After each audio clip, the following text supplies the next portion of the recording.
leg, I'm not supposed to use my muscles to do it. I can't see it. I'm not supposed to use my muscles to lift my leg. So to lift it up and down or side to side, I either have to do it like this or put my other leg under it and lift it and move it. So kind of a hindrance, but part of the healing process. So we don't need a new tractor. Ours runs and functions. It has some leaks. We have some issues. Like the door latch broke on me last week, or actually a few weeks ago now, I guess. Whenever I was hooking up the Bush Hog and getting it prepped.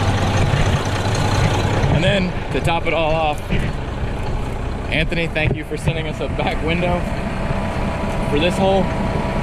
But as soon as I put it in, we went and was brush hogging the ditch line, and sure enough, a little rock got that one.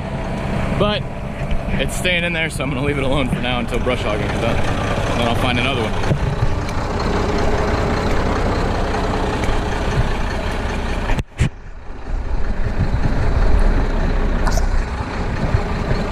Anyways, we'll come back to the tractor subject here shortly. Basically all I do is put the chains around here, around the tongue, onto the loader, because I'm going to lift this end up to get the skid feet up.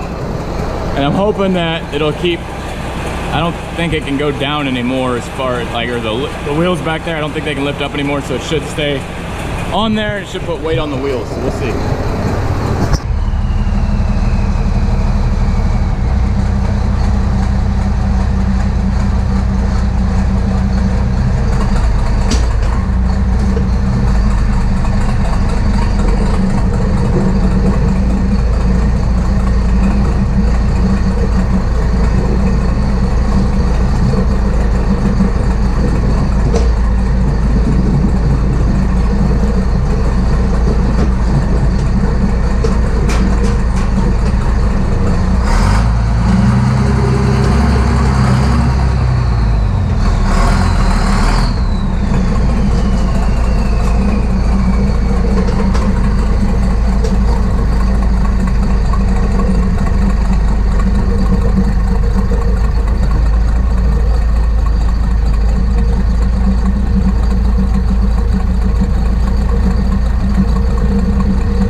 Everyone, brush hog is inside most of the way.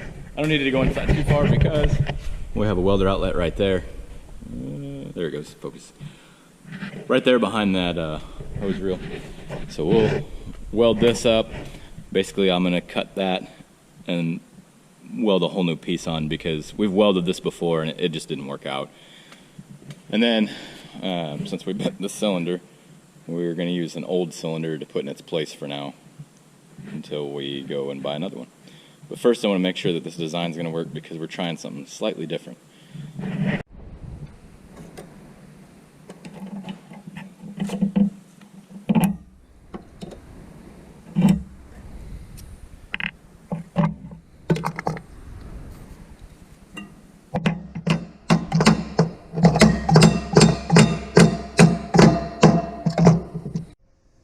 We have everything ready. This is actually a guide, so even though, if you look at it from the front, I'm right at where this part right here actually connects, right? Well, because of how this is, I'll actually be above it by about a ½ inch. And that's okay. That's where I want to be for now, because if I need to cut it lower, I can cut it lower. Hard to put stuff back on once you cut it. As far as, you know, you shouldn't weld, you know, a little slab of metal on and then weld. It's just not a very good idea. So I want to make sure that I've got plenty. We'll do it that way, and then if we need to cut more off, we can.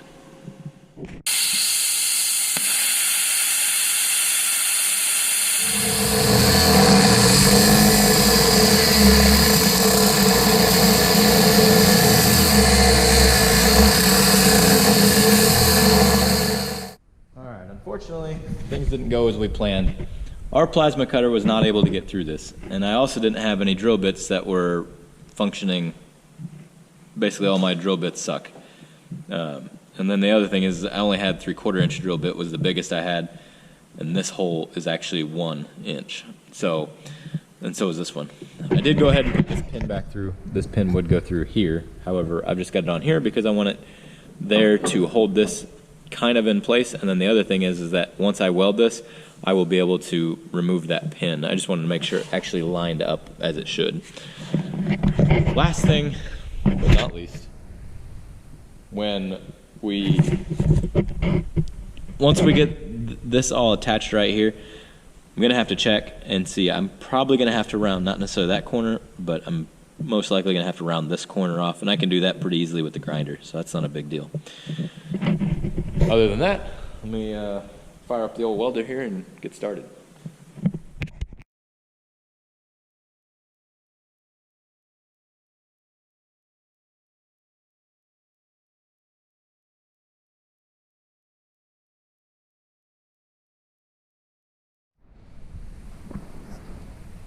Small changes. I decided against putting the plate on the outside because I was gonna have to be up here and I was gonna have to be right below that hole, and I was worried about messing that up or making it to where that hole wasn't gonna work out, because that can't change. That has to be where it's at. So what we did was we went ahead and put a couple more beads across there. Yes, they're very ugly. I'm very well aware of that, but it should have penetrated the metal. So see how it goes. God willing, it'll hold. We won't have to do this again. We'll see. Quick question. Have you ever felt like really, really dumb? Like questioned whether or not your kindergarten teacher just kind of like, nah, he'll be fine, and pushed you out the door? I made a little mistake. As you can see, I can't get anything past this doorway.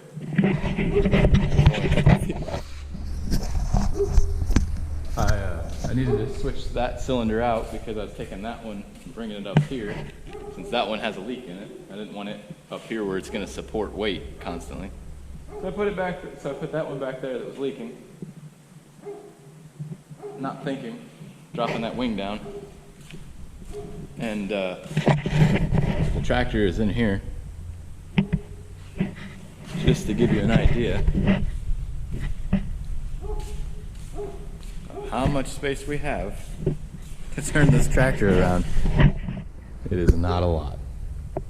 Like, there is 15 feet, maybe, between this car and the tractor.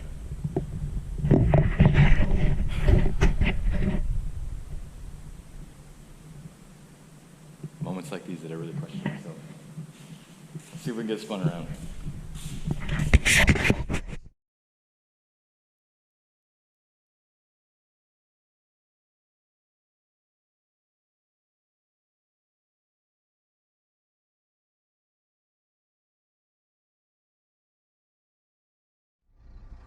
I hope you enjoyed the show of me trying to get out of there. We're going to test this out. As you can see, it lifts like it's supposed to. Happy as far as that goes. I'm still not 100% confident in that weld. I'm pretty sure it penetrated both pieces of metal, but it's one of those things that I don't have a way to x-ray it to see. Either way, we're going to go test it out real quick, and hopefully it works. So I'll see you probably in the morning, because my leg can't handle much more for the day. Just going to test this out and probably call it a night. Good morning, everyone. It's the next day. We did some test runs with the Bush Hog yesterday, and it worked just as it's supposed to. No complaints, our weld held, and I'm happy about that. What I'm not happy about is these bolts right here. I think they're called cam bolts. As you can see, they have special grooves on them, and this allows it to where you put this on here and it holds this tight. So right here, you can see, well, let me, you can see that this is not tight on here as it should be. So we are going to go ahead and replace all those bolts to ensure that we have a good tight fit, because we don't want to tear up the PTO shafts, nor do we want to ruin these splines on that shaft. So let me go grab the impact.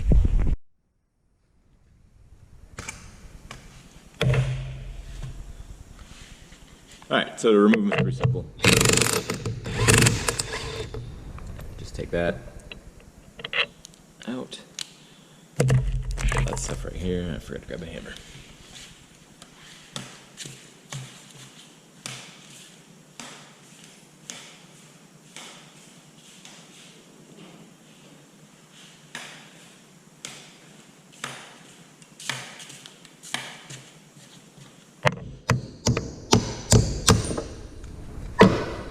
Pop the old one out. Just a little comparison for you. I know it's really dirty, but the grooves on the side are pretty well worn off. And oops, sorry, the grooves on the side are pretty well worn off, which makes it to where this won't be effective like it would be. So, like it should be.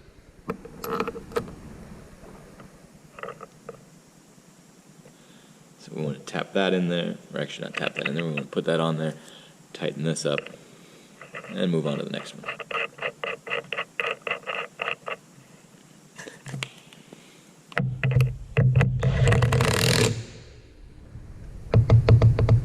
So you can see that there's very little play now.